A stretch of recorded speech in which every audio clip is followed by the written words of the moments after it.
यूक्रेनी रक्षा मंत्रालय के चीफ इंटेलिजेंस ऑफिसर का कहना, फ्रंट लाइन से 120 किलोमीटर करीब मिलिट्री डिपो बना रहा है रूस। अब हर हाल में हमें लॉन्ग रेंज हथियार चाहिए। पहले क्रीमिया का बहाना, अब ये मिलिट्री डिपो का बहाना। कहा जा रहा है बहुत करीब 120 किलोमीटर के अंदर अंदर किया जा रहा है, इसलिए हमको लॉन्ग रेंज हथियार चाहिए। तो वहां एंजल्स एयर बेस में आपके ड्रोन क्या कर रहे थे, ये भी बड़ा सवाल है। लेकिन यहां देखिए, क्रीमिया हो या 100-120 किलोमीटर की दूरी पर जो डिपो हैं रशिया में, उनका हवाला देकर लॉन्ग रेंज हथियारों की मांग यूक्रेन की तरफ से की जा रही है। और अब अगली अहम खबर की तरफ आपको ले चलता हूं। ज़ेलेंस्की की अमेरिका से और ज्यादा हथियार देने की मांग। ज़ेलेंस्की ने अमेरिका से युद्धपोत और पनडुब्बी भी मांगा, यूरोफाइटर्स और लॉन्ग रेंज मिसाइल की भी मांग। परमाणु के अलावा सारे घातक हथियार दो, ज़ेलेंस्की ने कहा। मांगे पूरी तरह से पूरी नहीं हुई, लेकिन मांगे पूरी होती गई। और अब देखिए, ये कहा जा रहा है हमको और हथियार चाहिए। कहा जा रहा है, हमारे सोर्सेस तो ये तक बता रहे हैं F-16 तक की बात है। और अमेरिका में एक धड़ा है जो F-16 देने के बारे में सोच भी रहा है। ये है अगली खबर F-16 से जुड़ी, सुन लीजिए। टैंक्स के बाद अब यूक्रेन ने अमेरिका से मांगा F-16। रूस से जंग के लिए F-16 बेहद जरूरी, ज़ेलेंस्की ने कहा। हवाई ताकत बढ़ी तो रूस को खदेड़ देंगे, ज़ेलेंस्की ने कहा। ज़ेलेंस्की हर बार ये बताते हुए कि देखिए हमारे लिए ये कितना कारआमद साबित हो रहा है। जेवलिन के मामले में यही बताया गया, हाई मार्क्स के मामले में यही बताया गया, एयर डिफेंस सिस्टम NASAMS मांगे गए, यही कहा गया। दो हमको फायदा होगा। टैंक्स को लेकर यही कहा गया, गेम चेंजर होंगे। अब कहा जा रहा है हमको हवाई रूप से सक्षम बनाओ, F-16 दो।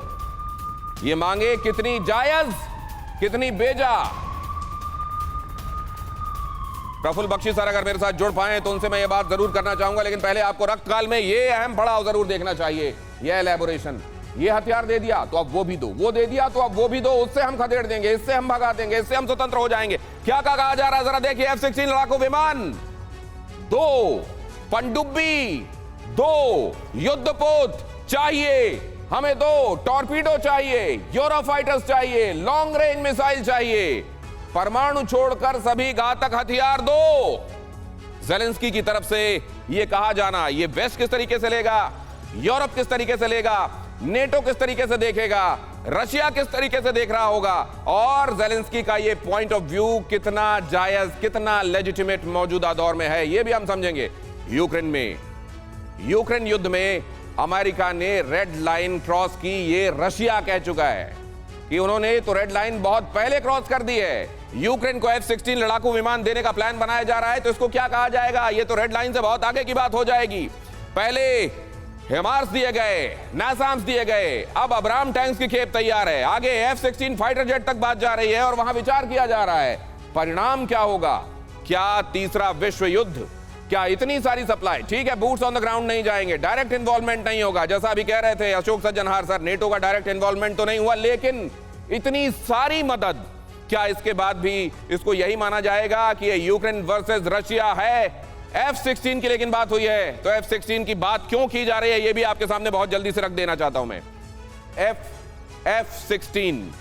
F-16 को लेकर मैं इलैबोरेशन आगे आपको करूंगा, और क्यों ये रट लगाई जा रही है। F-16 किस तरीके का विमान है, इसकी स्पीड क्या है, क्या स्पेशलिटी है, क्यों F-16 की रट लगाई जा रही है, आगे आपको बताऊंगा। लेकिन उससे पहले ये मांग ठीक है ज़ेलेंस्की की, जरा देख लीजिए। ये स्पेसिफिकेशन F-16 के संदर्भ में ये रहा। F-16 2414 किलोमीटर प्रति घंटा जिसकी रफ्तार, एडवांस एवियोनिक्स और वेपनरी से लैस, हवा से हवा में मार करने में, हवा से जमीन में मार करने में सक्षम, खराब मौसम में भी बेहद खासियत इसके उड़ान भरने की, तमाम तरह के खुसूसियात से लैस ये F-16। अब इसकी बात कही जा रही है, जब कुछ दे दिया जाता है उसके बाद अगली डिमांड आ जाती है, और अमेरिका पूरे तौर पर नहीं तो पार्शियली सही इसको फुलफिल करने की तरफ भी आगे बढ़ जाता है। अब जरा इस पर रिएक्शन लेना चाहता हूं मैं प्रफुल्ल बख्शी सर को, अगर मेरी आवाज जा रही हो। प्रफुल्ल सर, F-16 मांगा जा रहा है अब? हाँ, बिल्कुल मांगा जा रहा है। F-16 एक उम्दा जहाज है, इसमें बुराई नहीं है।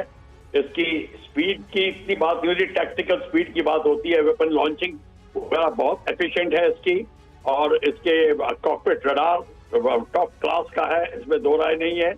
और F-16 बहुत टक्कर का जहाज है। अगर ज़ेलेंस्की F-16 की मांग कर रहा है तो ठीक कर रहा है, पर ज़ेलेंस्की के पायलट को F-16 की ट्रेनिंग लेनी होगी, तो वो यही चाहेंगे कि अमेरिकन पायलट्स भी आके इसको थोड़ा इंट्रोड्यूस करें, तो बहुत इसमें चक्कर चलेंगे।